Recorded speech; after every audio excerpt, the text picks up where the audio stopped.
Assalamualaikum warahmatullahi wabarakatuh.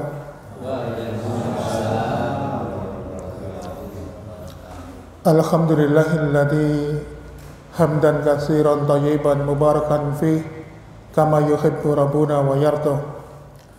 Asyhadu an la ilaha illallah wahdahu la syarika lah wa asyhadu anna Muhammadan abduhu wa rasuluhu alladzi la nabiyya ba'da. Allahumma sholli wa sallim wa barik ala Muhammadin wa ala alihi wa ashabihi wa man tabi'ahum bi ihsanin ila yaumiddin. Fa ya ibadallah usikum wa nafsi bi taqwallah faqad fazal muttaqun. Kalau ta'ala fi kitabil karim a'udzu billahi samii'il alim minas syaitonir rajim. Ya ayyuhalladzina amanu taqullaha haqqa tuqatih wa la tamutunna illa wa antum muslimun. Senantiasa kita bersyukur kepada Allah Subhanahu wa taala yang menjadikan kita ini sebagai hamba-hamba yang istiqomah. Mudah-mudahan kita ini senantiasa istiqomah menjalankan kewajiban yang baru saja kita lalui kemarin di bulan Ramadan. Dan dengan istiqomah ini mudah-mudahan Allah menganugerahkan kita akhir kehidupan dengan husnul khotimah. Kalau misalnya kita ini kemarin atau mungkin dalam keseharian kita sesuai dengan sabda Rasulullah SAW bahwasannya nanti manusia itu akan diwafatkan sesuai dengan kebiasaannya. Kalau misalnya kita ini senantiasa rajin istiqomah menjaga sholat fardu maupun sholat sunnah, maka insya Allah kita akan diwafatkan dalam keadaan sholat. Kalau seandainya kita ini rajin berdakwah, tidak kurang peristiwa banyak seorang dai, seorang kiai, seorang ustadz yang meninggal dunia ketika menyampaikan kajian. Atau sebaliknya ada juga kisah yang kemarin sempat viral ketika ada salah seorang jamaah yang bertanya kepada sang ustadz, lalu ketika beliau sudah selesai menyampaikan pertanyaan, lalu beliau meninggal dunia. Ternyata beliau ini salah satu seorang yang istiqomah menjalankan rutinitas untuk mengikuti kajian dimanapun itu ada.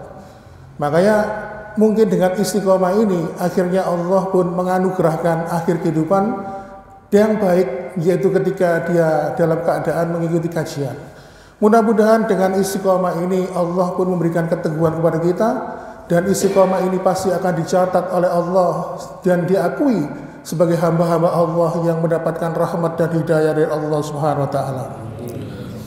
Ma'asyiral muslimin, perjalanan kita kepada Allah, kembali kepada Allah itu panjang sekali. Maka pada beberapa kesempatan yang lalu kita pernah membahas kalau perjalanan di akhirat itu begitu panjangnya, untuk mencapai surga itu ada 13 fase yang harus kita lalui. Maka ketika kita ingin mendapatkan kemudahan dalam menjalani 13 fase itu, kita membutuhkan pertolongan dari Allah Subhanahu wa taala. Kalau kita hanya mengandalkan amal ibadah kita saja, mungkin dari sekian tahun kita menjalankan sholat, kita tidak pernah tahu di manakah sholat itu yang diterima oleh Allah Subhanahu wa taala. Kalau selama bertahun-tahun kita ini menjalankan puasa, kita juga tidak tahu puasa di bulan manakah yang akan diterima oleh Allah Subhanahu wa taala. Oleh karena itu, ma'asyiral muslimin wa zumratal mu'minin rahimakumullah, kalau kita menyadari ketika perjalanan pulang ke kampung akhirat itu adalah perjalanan yang panjang, yang tiada bertepi, dan tentu saja kita harus mengumpulkan amal, tetapi kita juga harus menyadari bahwa kita juga membutuhkan suatu bentuk pertolongan dari Allah Subhanahu wa taala. Oleh karena itu, pertolongan dari Allah ini harus kita raih. Kita membutuhkan pertolongan Allah untuk supaya dapat meloloskan diri kita dalam pengadilannya Allah Subhanahu wa taala. Karena pertolongan itu nanti akan memudahkan kita dalam melewati setiap fase dalam kehidupan akhirat. Yang dimaksud pertolongan di sini adalah syafaat. Syafaat itu adalah bentuk pertolongan dari Allah Subhanahu wa Ta'ala. Jadi kalau kita hanya mengandalkan amal ibadah kita, tentu sangat berat sekali. Oleh karena itu, ketika Allah menolong kita, yaitu memberikan pertolongan berupa syafaat, maka itu adalah salah satu bentuk pertolongan Allah kepada kita. Oleh karena itu, ma'asyiral muslimin wa sumratal mu'minin rahimakumullah, untuk mendapatkan syafaat itu minimal syaratnya ada dua. Yang pertama, Allah mengizinkan kita itu mendapatkan syafaat. Jadi tidak semua orang mampu memberikan syafaat. Dan Allah itu bisa menjadikan amal ibadah yang kita lakukan itu bisa dijadikan sebagai bentuk pertolongan atau syafaat untuk kita selama Allah memberikan izinnya. Oleh karena itu, ma'asyiral muslimin, dari sekian banyak nabi dan rasul, keistimewaan hanya diberikan kepada Nabi Muhammad SAW, yaitu bisa memberikan syafaat kepada umat-umat beliau, bahkan juga untuk umat-umat nabi-nabi yang lainnya. Tetapi sekali lagi, inilah atas izin dari Allah Subhanahu wa Ta'ala. Karena apa? Karena banyak kesalahan berpikir. Makanya kalau pernah saya melihat sebuah tayangan, ada salah seorang pembimbing umroh mengingatkan kepada jamaahnya, kalau panjenengan berdoa atau misalnya berziarah di makam Nabi Muhammad SAW, jangan pernah minta sekali-sekali kepada beliau secara langsung. Karena apa? Seorang Nabi dan Rasul tetaplah hamba Allah. Yang wajib kita minta hanyalah kepada Allah Subhanahu wa Ta'ala. Ketika Nabi Muhammad SAW bisa memberikan syafaat, itu pun juga karena izin dan kehendak dari Allah Subhanahu wa Ta'ala. Makanya walaupun syafaat itu diberikan lewat Nabi Muhammad SAW, tetapi tetap kita harus meminta kepada Allah Subhanahu wa Ta'ala. Kemudian ma'asyiral muslimin, syarat yang kedua agar kita ini bisa mendapatkan syafaat adalah senantiasa kita ini beriman dan bertakwa kepada Allah Subhanahu wa Ta'ala, dan tidak pernah menyampurkan keimanan itu dengan perbuatan kesyirikan. Jadi orang nanti ketika dalam kehidupan akhirat, ketika mendapatkan syafaat itu ada standarnya. Minimal yang harus dia peroleh, pertama, syafaat itu atas izin dari Allah Subhanahu wa Ta'ala, dan kemudian dia beriman kepada Allah, terbebas dari kesyirikan. Makanya perlu diwaspadai terutama bagi orang-orang yang hidup di akhir zaman. Salah satu fitnah yang paling besar adalah fitnah kesyirikan. Rasulullah SAW menyampaikan dalam sebuah sabdanya, as'adun nas bi syafaati yaumal qiyamah man qala la ilaha illallah khalisan min qalbi. Orang yang berbahagia kelak di akhirat adalah mereka yang mengucapkan kalimat la ilaha illallah betul-betul murni, ikhlas, ucapan itu muncul dari dalam hatinya. Maka jika dia beriman kepada Allah, menghilangkan syirikan dalam hatinya, maka dia akan mendapatkan syafaat dari Allah Subhanahu wa Ta'ala. Tetapi apabila terkena penyakit atau terpapar kesyirikan, maka menyebabkan ibadahnya tidak akan pernah diterima oleh Allah. Dan fitnah yang paling besar nanti yang akan didapatkan manusia dalam kehidupan dunia ini adalah fitnah kesyirikan. Ma'asyiral muslimin wa sumratal mu'minin rahimakumullah, untuk menyingkat waktu, kita langsung saja pada pembahasan kita, amalan yang bisa menjadi syafaat kelak dalam kehidupan akhirat. Dalam sebuah referensi yang disampaikan salah seorang ulama, ketika menggali dari berbagai macam dalil yang bersumber dari Al-Quran dan hadis, ternyata syafaat itu banyak sekali sumbernya. Bahkan kalau dihimpun ada sekitar 10 hal yang bisa dijadikan syafaat oleh Allah Subhanahu wa Ta'ala. Yang pertama adalah syafaat atau penolong yang bisa dijadikan oleh Allah penolong kita nanti di akhirat adalah yaitu ketika kita mampu menjadikan anak kita menjadi anak yang soleh dan solihah. Ketika kita mampu menjadikan anak kita soleh dan solihah, maka anak-anak yang soleh dan solihah itu akan menjadi penolong bagi orang tuanya. Dalam sebuah hadis yang sahih, dalam riwayat Imam Muslim, diceritakan Allah itu berkata kepada anak-anak itu. Jadi anak-anak yang soleh dan solehah itu ketika mereka akan digiring ke dalam pintu surga, Allah mengatakan begini, udkhulul jannata, masuklah kalian semua ke dalam surga. Tapi anak-anak itu tidak segera masuk. Mereka celinguan, noleh kanan, noleh kiri, mencari-cari kedua orang tua mereka. Lalu anak-anak yang soleh tadi, yang sudah akan masuk pintu surga, berkata kepada Allah, lan nadkhulal jannah hatta ya'tiya abauna wa ummahatuna. Ya Allah, kami tidak akan mau masuk surga sebelum kami bisa bertemu dengan kedua orang tua kami, ayah dan ibu kami. Kami ingin masuk surga bersama mereka. Lalu kemudian Allah pun berkata kepada anak-anak yang soleh dan solehah itu, mali ar-rahum, ada apa dengan kalian? Aku melihat kedua orang tuamu, kata Allah, masih dihisap. Ada yang masuk neraka mendapatkan hukuman, ada yang masih mendapatkan proses hisap. Dan itu masih panjang, masih banyak yang harus dia lakui. Lalu kemudian Allah kembali mengatakan kepada anak itu, masuklah kalian semuanya ke dalam surga. Tetapi tetap anak-anak yang soleh dan soleh itu mengatakan, lan nadkhulal jannah hatta ya'tiya abauna wa ummahatuna. Ya Allah, kami gak mau masuk surga kecuali ketika kami masuk surga bersama dengan kedua orang tua kami, bersama ayah ibu kami. Ma'asyiral muslimin, karena anak-anak yang soleh dan solehah yang sudah dijamin masuk surga tadi, dia nggak mau masuk surga kecuali dengan kedua orang tua mereka. Lalu Allah pun segera memudahkan proses pengadilan akhirat untuk kedua orang tua mereka. Kalau misalnya ada ibunya yang masuk neraka, dijatahnya 40 tahun, dipersingkat oleh Allah. Kalau ada ayahnya menghadapi proses hisab, diperiksa satu persatu, semuanya dipersingkat. Bahkan ada yang mendapatkan ampunan.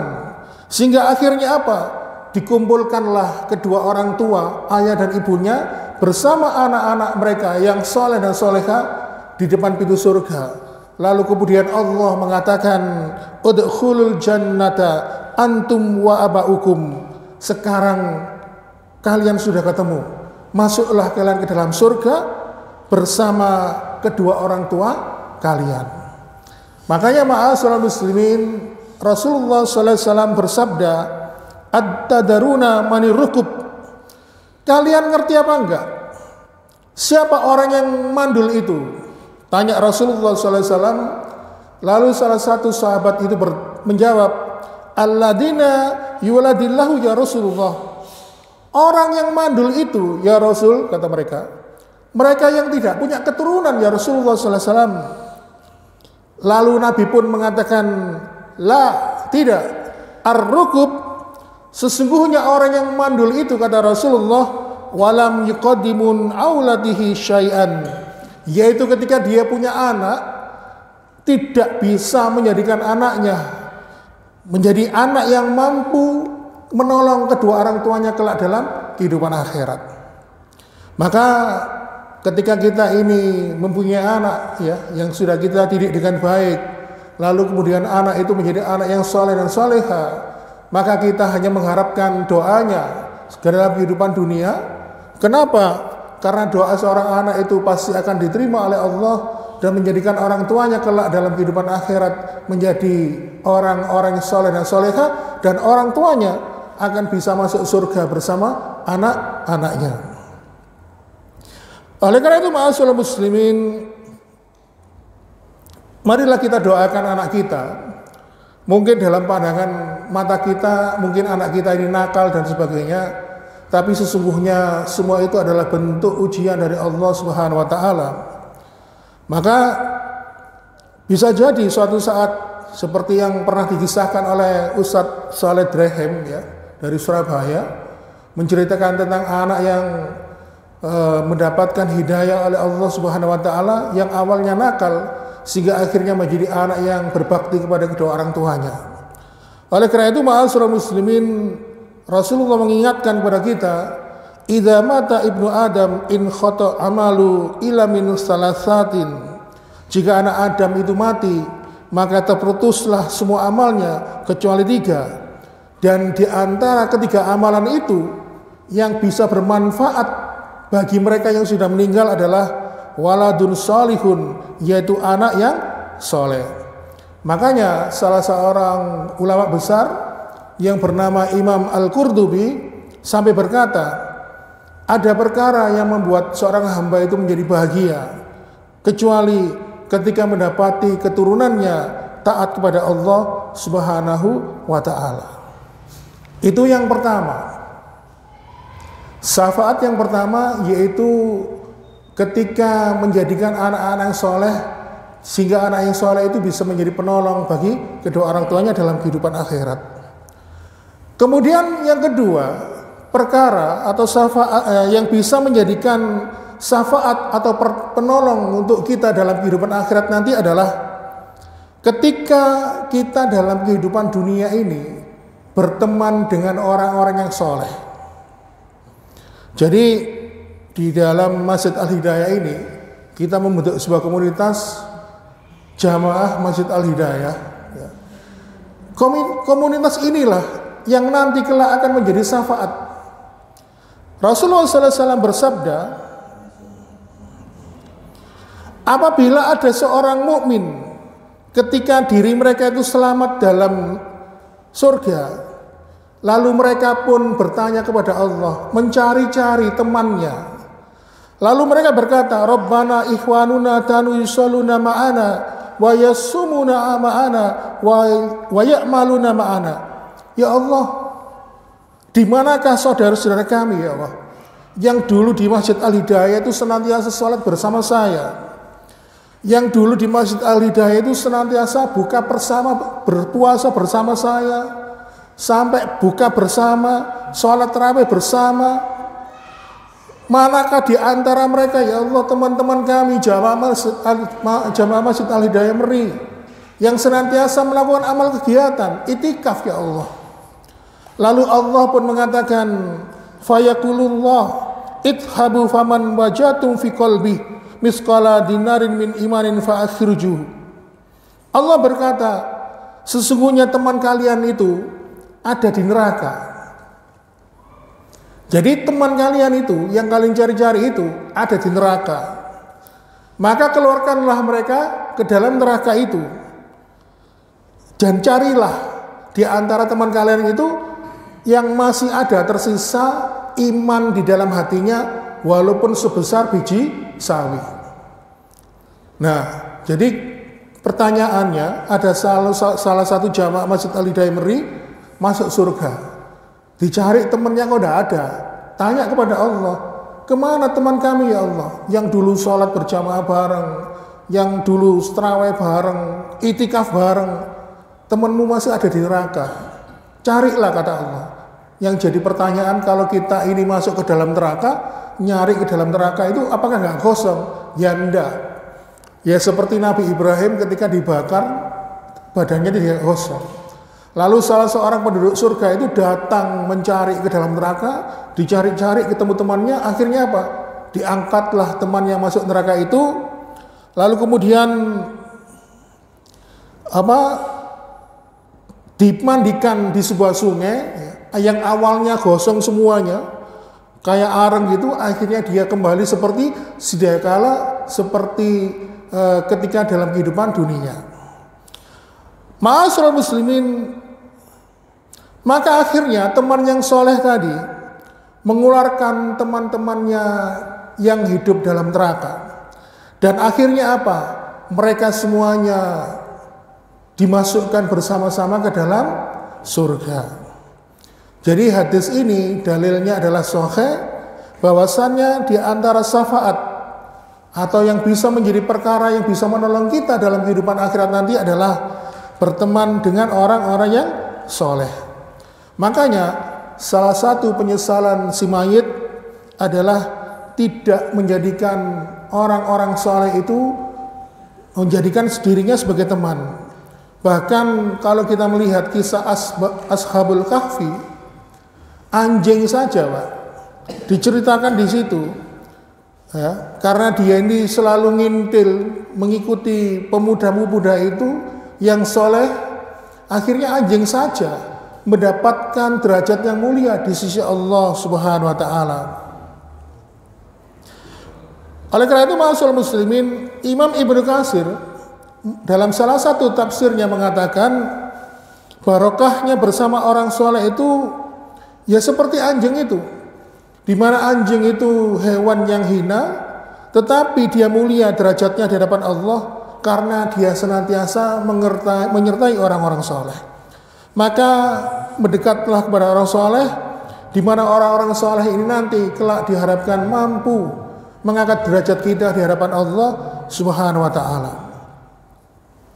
Dan perlu diketahui, Islam ini adalah agama yang mengajarkan kita tidak soleh secara personal. Kita ini diperintahkan oleh Allah soleh secara komunitas, soleh secara sosial. Jadi janganlah menjadikan diri kita ini soleh sendirian. Menjadi orang soleh itu harus punya banyak teman. Karena apa? Untuk saling menguatkan, Pak. Seperti ketika kisah hidup Nabi Muhammad SAW ditemani Abu Bakar, Umar bin Khattab, Utsman bin Affan, Ali bin Abi Thalib, ya, dalam dakwahnya itu. Kemudian Nabi Musa ditemani oleh Harun. Kemudian Nabi Isa, kalau kita membaca surat kisahnya itu, ditemani oleh orang-orang Hawariyun, seorang pejuang yang memperjuangkan agama ini. Makanya Allah Subhanahu wa taala berfirman, "Ya ayyuhalladzina amanu ittaqullaha wa kunu ma'as-shadiqin." Wahai orang-orang beriman, bertakwalah kepada Allah dan bersamalah engkau dengan orang-orang yang shadiqin, yang jujur. Oleh karena itu, di situ ada perintah takwa dan juga perintah berkumpul bersama dengan orang-orang yang soleh. Oleh karena itu, ma'asyiral muslimin wa zumratal mu'minin rahimakumullah, itu ciri yang kedua di mana syafaat itu diberikan kepada orang-orang yang berteman dengan orang yang soleh. Kemudian berikutnya, yang bisa menjadi penolong kita atau syafaat dalam kehidupan akhirat adalah, yaitu ketika kita mendapatkan syafaat yang diizinkan oleh Allah melalui Nabi Muhammad SAW. Dalam hadis yang diriwayatkan oleh Imam Bukhari, jadi riwayat ini sering disampaikan oleh para ulama, sering, semoga kita nanti di akhirat mendapatkan syafaat dari Rasulullah SAW. Jadi dalam hadis yang diriwayatkan oleh Imam Bukhari, Nabi itu bercerita, "Likuli nabihin da'watun yad'u biha wa uridu an adabi da'wati syafa'atan li ummati fil akhirah." Rasulullah mengatakan, jadi dengan menggunakan kiasnya, mengatakan likuli nabihin da'watun. Sesungguhnya setiap nabi dan rasul itu mempunyai doa yang mustajab. Wa uridu an atabi, ya. Kalau aku ingin menyembunyikan doaku yang terkabul menjadi syafaatku kelak. Jadi Rasulullah itu, setiap nabi dan rasul punya doa yang mustajab. Dan Rasul mengatakan, aku juga mempunyai doa yang mustajab, tapi aku sembunyikan dulu. Ku gunakan nanti dalam kehidupan akhirat, di mana doa ini kujadikan sebagai syafaat untuk umatku. Ternyata Rasulullah itu sengaja tidak meminta doanya yang mustajab ini. Beda dengan nabi-nabi yang lain. Diminta kepada Allah ketika dalam kehidupan dunia. Makanya bagaimana kalau kita membaca kisah Nabi Nuh, sehingga Allah pun mengutus dia untuk membuat sebuah kapal yang besar, itu juga karena Nabi Nuh. Karena doa Nabi Nuh ini nggak sabar, karena banyak umatnya yang tidak mengikuti dakwahnya, sehingga akhirnya dia memohon kepada Allah agar umatnya ini dibinasakan saja. Akhirnya Allah mengijabah, buatlah kapal yang besar. Dan ternyata apa? Ketika kapal itu sudah selesai, Allah akhirnya mendatangkan sebuah gelombang air bah yang begitu besar. Oleh karena itu, ma'asyiral muslimin, hadis ini menunjukkan bahwa Rasulullah SAW memberikan syafaat untuk kita. Lalu kemudian dalam hadis yang lain, riwayat Imam Muslim, di mana hadisnya ini panjang, kita persingkat saja. Nanti di hari kiamat, manusia banyak berbondong-bondong mencari pertolongan, mencari syafaat. Lalu mereka pun datang kepada Nabi Nuh. Nabi Nuh mengatakan, aku gak bisa, karena aku sudah tidak punya keistimewaan lagi. Akhirnya datanglah mereka kepada Nabi Ibrahim. Ternyata Nabi Ibrahim mengatakan, maaf, aku juga tidak bisa. Karena apa? Karena aku pernah berbohong untuk waktu menyelamatkan istriku. Lalu datanglah kepada Musa. Tetapi Nabi Musa mengatakan uzurnya, maaf, aku nggak bisa. Karena aku pernah merasa membunuh. Lalu datanglah mereka ini ke Nabi Isa. Tetapi Isa mengatakan uzurnya juga. Lalu akhirnya datanglah mereka semua ke hadapan Nabi Muhammad SAW. Di sini kita paham, ma'asyiral muslimin, di antara 25 nabi dan rasul yang utama, maka yang paling mulia adalah Rasulullah Muhammad SAW. Oleh karena itu, ma'asyiral muslimin, setelah mereka datang kepada Rasulullah Muhammad SAW, akhirnya Rasulullah pun dalam riwayat itu disebutkan bersujud kepada Allah Subhanahu wa taala, dan ketika beliau bersujud ada seperti suara yang mengatakan begini, wahai Muhammad, angkatlah kepalamu, kalau engkau meminta aku kabulkan, kalau engkau meminta syafaat maka aku akan memberikan syafaat. Lalu kemudian Rasulullah SAW pun mengangkat kepalanya. Beliau meminta untuk diberikan syafaat kepada umatnya. Disinilah jamaah sekalian, kita mengetahui bahwa Rasulullah Muhammad SAW mampu memberikan syafaat kepada setiap umat, juga termasuk umat-umat Nabi dan Rasul sebelum beliau. Rasulullah Muhammad mampu memberikan syafaat kepada umatnya, tetapi masalahnya, apakah umatnya ini berhak mendapatkan syafaatnya? Ternyata tidak. Ada standar minimal agar umat Muhammad ini mendapatkan syafaat dari beliau. Kenapa? Karena mereka yang mendapatkan syafaat dari Rasulullah SAW ini adalah benar-benar mereka yang mengikuti tuntunan dari Rasulullah Muhammad SAW. Padahal umat Nabi Muhammad itu banyak yang munafik, ya, banyak yang musyrik, banyak yang berbuat bid'ah dan sebagainya. Maka waktunya adalah di samping kita mengikuti Rasulullah Muhammad SAW, maka salah satu faktor yang tidak kalah penting adalah marilah kita gelorakan rasa cinta kita kepada baginda Muhammad Sallallahu Alaihi Wasallam. Kenapa? Karena dengan rasa cinta itulah yang akhirnya bisa menumbuhkan kecintaan kita kepada Nabi Muhammad, dan kecintaan itu akhirnya bisa menjadikan sebab kita mendapatkan syafaat dari Rasulullah Sallallahu Alaihi Wasallam. Baiklah ma'asyiral muslimin, berikutnya perkara yang bisa menjadi syafaat atau penolong dalam kehidupan akhirat nanti adalah yaitu memperbanyak sujud. Apa dalilnya? Sehingga sujud itu terutama ketika sholat bisa menjadi perkara yang menjadikan syafaat untuk kita kelak. Karena kita harus mengetahuinya dengan dalil yang sahih tentunya. Dalam sebuah riwayat Imam Muslim, Rasulullah SAW bersabda, "Innallaha idza arada rahmatan min ahlin nar fa amara malaika ayukhrijuhu mimman kana yubudullaha wa la yusriku bihi syai'a." Ketika Allah akan memberikan rahmat kepada penduduk neraka. Jadi kita pahami dulu Pak ya.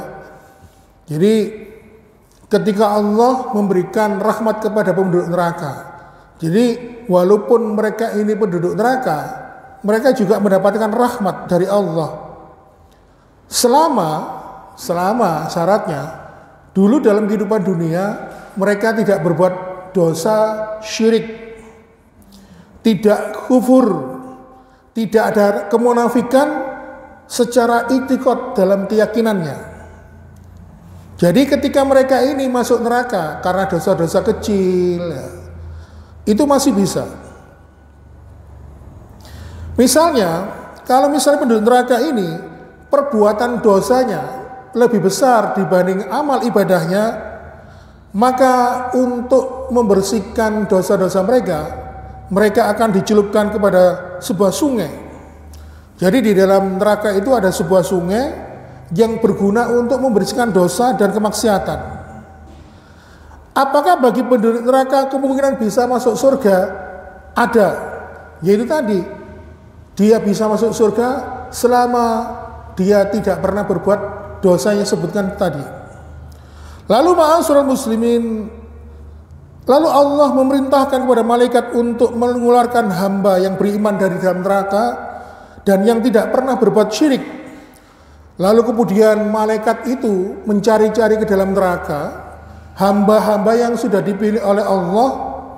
Bagaimana caranya malaikat mengenali hamba yang akan dimasukkan ke dalam surga?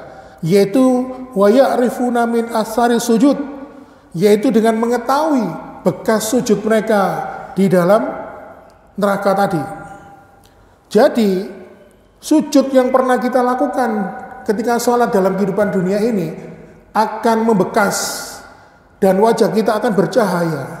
Dan itulah cara malaikat mengenali penduduk neraka yang akan dimasukkan surga. Ketika di dalam wajahnya itu ada cahaya karena bekas sujudnya tadi.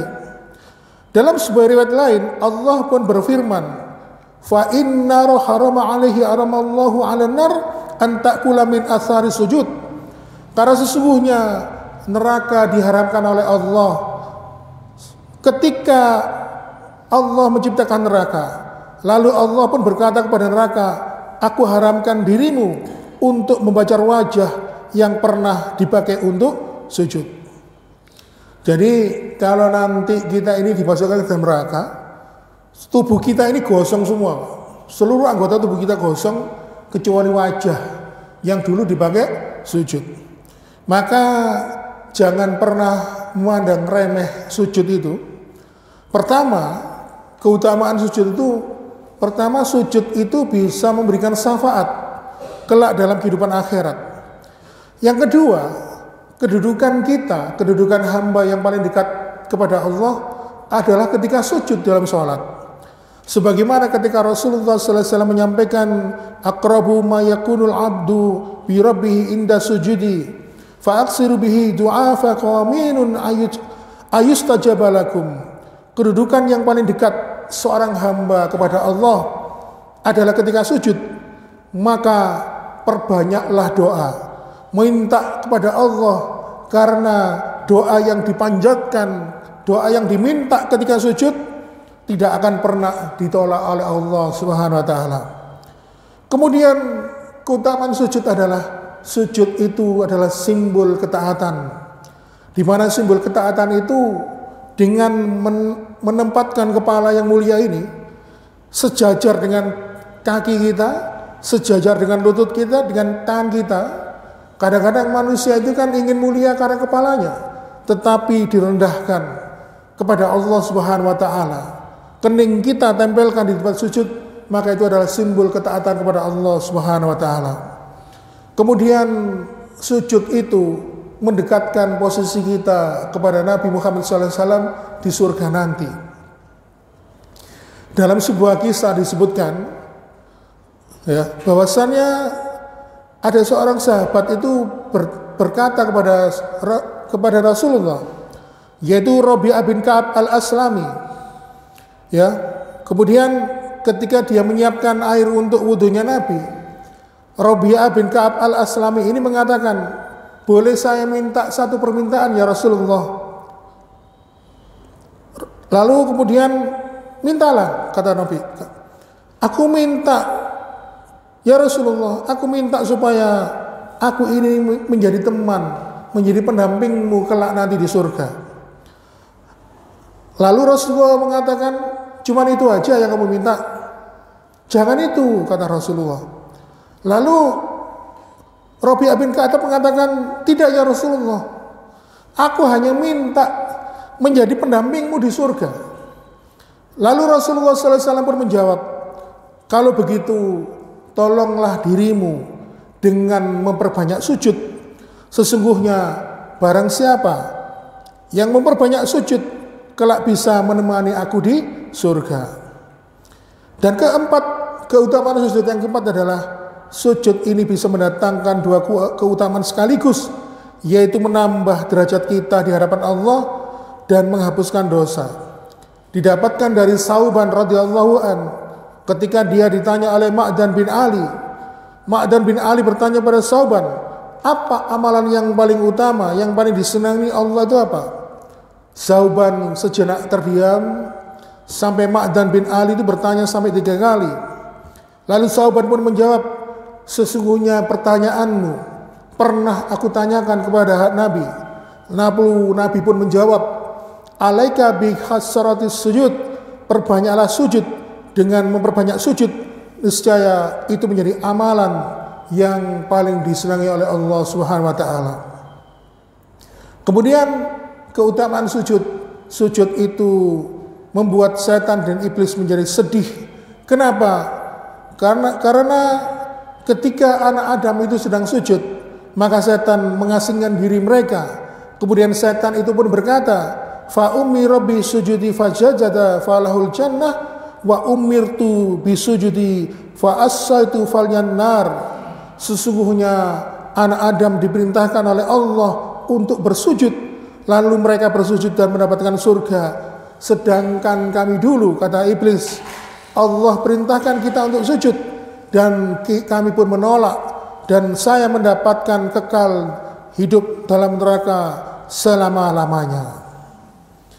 Oleh karena itu, ma'asyiral muslimin wa subratal mu'minin rahimakumullah, syafaat berikutnya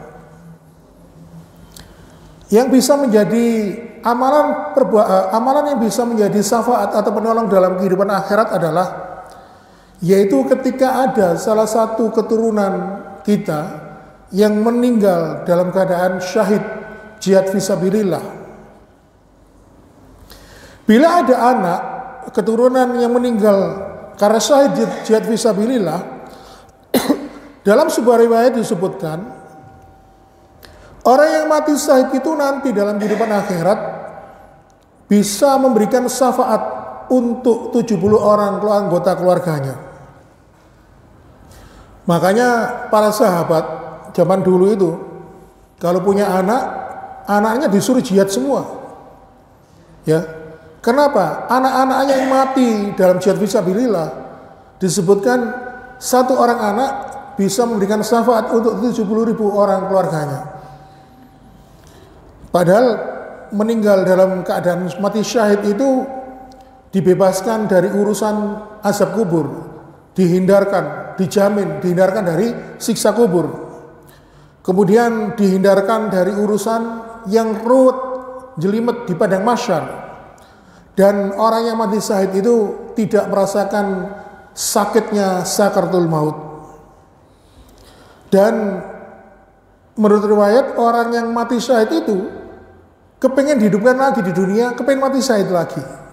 Seperti bapaknya Jabir bin Abdillah, yaitu Abdullah bin Haram, yang akhirnya diabadikan oleh Allah di surat Al-A'raf ayat 129 insya Allah. Seperti kisahnya seorang wanita yang bernama Ummu Khonsa. Ummu Khonsa ini seorang janda, punya anak laki-laki 4 orang. Malam harinya anak-anaknya dikumpulkan, wahai anak-anakku, besok pagi kalian semuanya keempat-empatnya ikut Rasulullah SAW jihad fisabilillah, berperang di jalan Allah, menegakkan kalimat Allah. Aku tidak mau kalian kembali, aku ingin kalian semuanya jihad, mati syahid di jalan Allah Subhanahu wa taala. Lalu ternyata besok paginya sebelum berangkat ngulangi lagi kata-kata semalam. Ternyata kata-kata yang semalam diucapkan itu bukan lip service, Pak. Ditegaskan lagi, wahai anak-anakku, berangkatlah kalian jihad, membela kalimat Allah di medan perang. Aku tidak ingin kalian semuanya pulang. Aku ingin kalian semuanya meninggal dalam keadaan syahid jihad fisabilillah. Lalu kemudian ketika di siang hari Rasulullah SAW mengutus seseorang untuk datang ke rumah Ummu Khonsa, mengabarkan keempat putranya meninggal dalam keadaan syahid fisabilillah. Dan ketika mendengar kabar ini, apa reaksi dari Ummu Khonsa? Dia tersenyum, tampak kebahagiaan di wajahnya. Dia mengucapkan syukur kepada Allah Subhanahu wa taala. Bayangkan, Pak. Makanya kalau sudah tahu ilmunya di zaman dulu itu, kalau ada jihad fisabilillah, anak-anaknya diperintahkan untuk berjihad fisabilillah, untuk menegakkan kalimat Allah. Karena kalau punya anak keturunan yang meninggal dalam keadaan jihad fisabilillah, maka bisa memberikan syafaat kepada 70 orang keluarganya. Ma'asyiral muslimin wa subratal mu'minin rahimakumullah, yang terakhir dan tentunya masih banyak lagi perkara yang bisa memberikan syafaat, yaitu berupa bacaan Al-Quran. Apabila kita ini mempunyai hafalan Al-Quran, maka hafalan Al-Quran atau bacaan Al-Quran yang kita baca itu bisa menjadi syafaat penolong kelak kita dalam kehidupan akhirat. Rasulullah SAW bersabda, Iqra'ul Quran fa innal Quran ya'ti safi'an li ahli. Bacalah Al-Quran, karena sesungguhnya Quran itu akan menjadi syafaat penolong bagi orang-orang yang membacanya. Maka ma'asyiral muslimin wa subratal mu'minin rahimakumullah, maka derajat kita nanti pun akan disesuaikan dengan derajat pemahaman kita terhadap Al-Quran. Semakin kita memahami Al-Quran, semakin banyak kita menghafal Al-Quran, maka derajat kita pun akan ditinggikan oleh Allah Subhanahu wa taala. Dan tentunya ma'asyiral muslimin, syafaat-syafaat yang lain adalah dengan meninggal di kota Madinah. Kemudian syafaat lain yang bisa kita peroleh adalah yaitu tentunya masih banyak, tapi karena pembahasan ini terbatas oleh waktu, maka kita putuskan, kita akhiri dalam kesempatan pertemuan pada malam hari ini. Insya Allah 30 hari ke depan, bila Allah berkehendak, kita akan dipersuakan kembali, tentu dengan pembahasan tema yang lainnya. Demikianlah ma'asyiral muslimin, mudah-mudahan ada guna dan manfaatnya. Mohon maaf bila kekurangan. Kita tutup dengan doa kafaratul majelis. Subhanakallahumma wa bihamdika asyhadu an la ilaha illa anta astaghfiruka wa atubu ilaik. Wassalamualaikum warahmatullahi wabarakatuh.